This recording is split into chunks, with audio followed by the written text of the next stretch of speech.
pessoal, meu nome é Rafael, eu sou aluno de doutorado no programa de pós-graduação em Biologia Comparada da USP de Ribeirão Preto, e agora a gente vai continuar falando de radiações evolutivas, só que agora em plantas. Então, para começar, quando a gente fala em tempo evolutivo, é muito comum que a gente tenda a focar em dinâmicas, em um contexto dicotômico, né, de dinâmicas que são mais rápidas e dinâmicas que são mais lentas.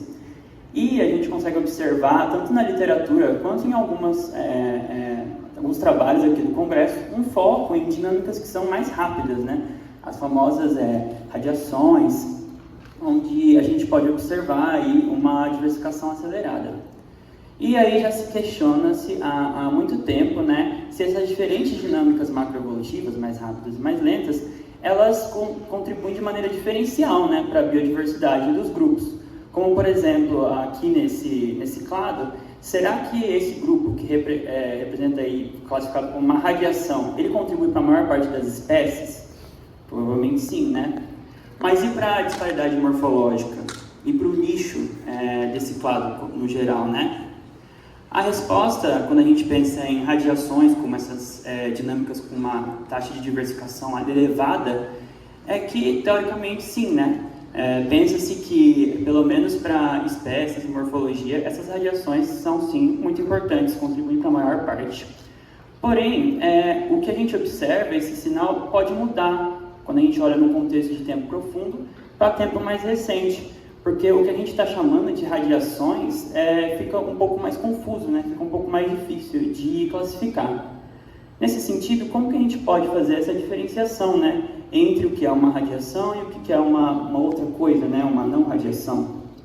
Dentro desse contexto, um framework recente que foi elaborado de um Radiation Space, onde a gente pode quantificar, né, as diferentes contribuições utilizando as taxas macroevolutivas, como diversificação de linhagens e taxa morfológica. A gente subdivide esse espaço em subdivisões, como quadrantes, e a gente entra com as métricas de biodiversidade, como disparidade morfológica e a amplitude de nicho, para avaliar o quanto que cada uma dessas dinâmicas contribui efetivamente para a biodiversidade. Até o momento, a aplicação desse framework indicou aí para a árvore da vida e para também famílias de sapo, que estão ali entre 1,5 bilhões a 80 milhões de anos, que sim, as radiações parecem ser muito importantes para a geração da biodiversidade. Contudo, se a gente olhar isso numa escala mais recente, talvez aí numa escala de gênero, será que esse sinal ia se manter? Dentro desse contexto, né, grandes gêneros de plantas são um modelo muito interessante para se avaliar esse tipo de pergunta, tanto por conta da morfologia coerente, né, indicando a monofilia, e também porque tem uma divergência aí um tanto recente, entre 30 e 20 milhões de anos. Esses grupos têm diversas dinâmicas evolutivas, né, e alguns dos exemplos são astrágoras, que é um dos gêneros aí mais diversos de plantas, e também um exemplo clássico de radiações aí, nos Andes, que são as plantas lupinos. Mas um outro grupo muito interessante também, que tem sido pouco avaliado nesse sentido, é o gênero Mimosa, da família Leguminosa, que é o segundo gênero de plantas mais diverso do Brasil e inclui aquelas plantas dorme-dorme que a gente encosta e elas fecham as folhinhas, ou dormideira, né? Então, esse grupo ele possui uma grande biodiversidade, com mais de 600 espécies, uma ampla diversidade, principalmente vegetativa. Existe uma ampla distribuição nas Américas, no Neotrópico, mas também várias espécies no Velho Mundo, principalmente em Madagascar, né? E esse grupo passou por uma série de eventos de transição de nicho ao longo da história evolutiva, como, por exemplo, transicionando entre biomas como a Caatinga e a Mata Atlântica, o que poderia configurar aí oportunidades, né, para esse grupo se diversificar, alguns clados se diversificarem. Nesse sentido, a gente se perguntou se as radiações elas explicariam a maior parte da biodiversidade de mimosa, considerando diferentes métricas, e se uma maior plasticidade do nicho abiótico estaria associada com essas radiações. A gente esperaria que as radiações incluiriam, sim, a maior parte da diversidade, e que o surgimento de oportunidades faria com que essas taxas de mudança predissessem a diversificação. e também talvez a evolução morfológica. Bom, para responder essas perguntas, a gente calculou a taxa de diversificação utilizando o número de taxa e a filogenia. Para delimitar os clados, a gente faz uns cortes temporais, né? Um corte principal em 10 milhões de anos, que ele está refletindo aí a taxonomia do grupo bastante e também delimitações prévias que já foram feitas, mas também a gente faz um corte mais antigo e mais novo e dá procedimento às análises também para considerar um pouco essa escolha subjetiva, né, de um corte apenas. A gente estima a diversificação, então, para o grupo utilizando estimadores. Além disso, a gente calcula a taxa de evolução morfológica. A gente utilizou a literatura, extraiu dados morfológicos usando inteligência artificial, com revisão. Então, calculamos a taxa morfológica e, através de ordenação, né, morfoespaços para esses traços, que são traços foliares e também de altura dessas plantas. Para a taxa de mudança de nicho, a gente usa a ocorrência, os dados abióticos, né? E da mesma forma como foi feito para a morfologia, a gente calcula as taxas de mudança de nicho e um niche space, né, um espaço de nicho para o grupo. Então, ao final de tudo isso, a gente une esse número de taxa, a ocupação morfoespacial e a ocupação do espaço de nicho, junto com as taxas de diversificação e morfológica, e faz o nosso radiation space, essa abordagem. Além disso, por conta da minha segunda pergunta, a gente também avaliou se existe uma relação entre as taxas de mudança de nicho e diversificação e a evolução morfológica. Bom, aqui a gente apresenta as diferenças entre diferentes estimadores de diversificação, né? Essa estimativa variou de um clado que tem uma diversificação bem baixa para super alta, de 3 a 9 vezes.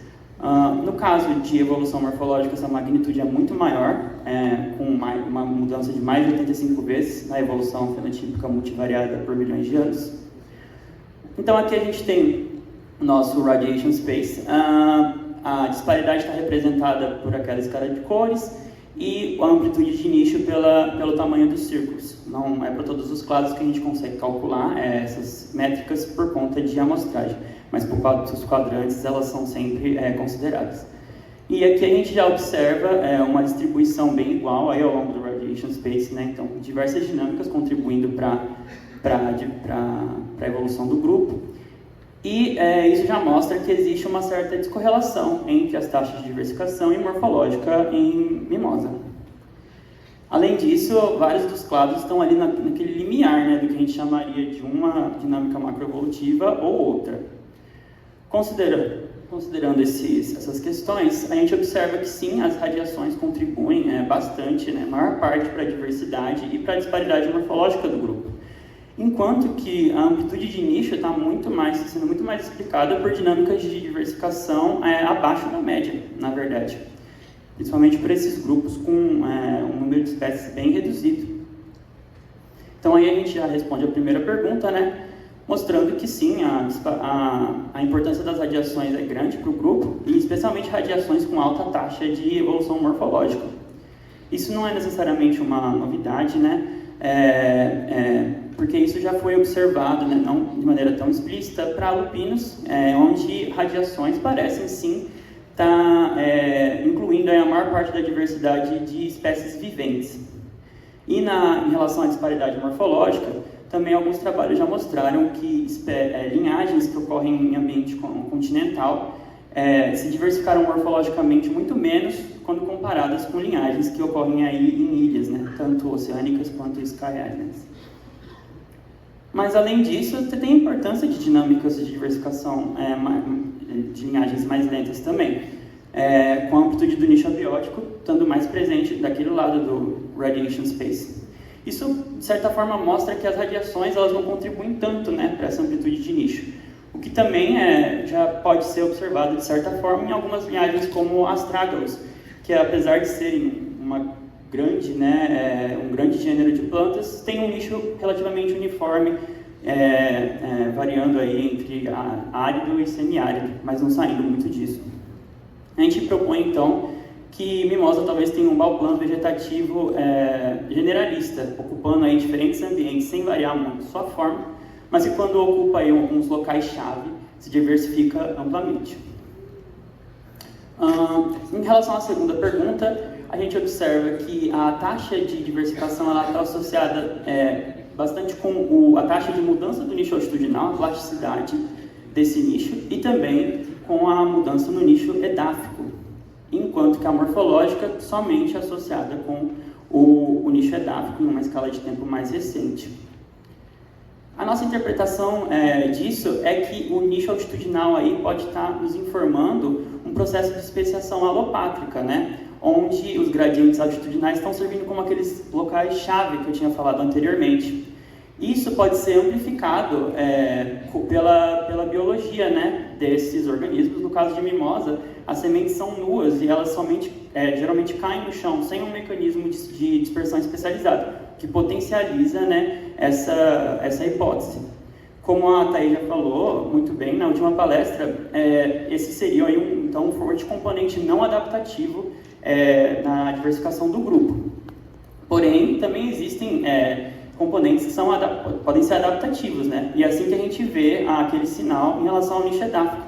Talvez a altitude esteja servindo aí um pouco como proxy, e ocorre primeiro o isolamento dessas linhagens ao longo do gradiente altitudinal e posterior a adaptação deles em diferentes nichos edáficos. Bom, então as radiações elas explicam a maior parte da biodiversidade. No contexto que eu mostrei anteriormente, sim, né? Nessas escalas mais profundas, parece que sim. No caso de mimosa, riqueza e disparidade seguem esse padrão, porém a amplitude de nicho ela entra aí com uma métrica que sai um pouco dessa visão prévia que existia. Nesse contexto, a gente coloca aqui, né, reforça a ideia de que talvez a gente possa olhar para essas dinâmicas não como caixinhas, né, como classificações categóricas, mas sim como contínuo que elas representam na natureza, né, onde a gente não necessariamente precisa definir isso com nomes específicos, e sim olhar para isso como um contínuo de padrões e processos. Bom, então eu entendo que esse trabalho ele dá uma luz aí, né, a essa visão dicotômica entre dinâmicas rápidas e lentas e a contribuição de ambas essas coisas. Mostra também que a plasticidade de nicho pode ser muito importante para radiações aí, né, de plantas, e faz a extensão de um framework muito legal para o contexto de um tempo recente, e mostra que a biodiversidade pode ser muito mais contínua e multifacetada do que a gente imagina algumas vezes. Eu agradeço muito a todo mundo que permitiu que esse projeto acontecesse, principalmente ao meu laboratório, do Leonardo Borges, e também ao laboratório do professor Daniel Moen. E obrigado ao evento também, a vocês, pela palestra.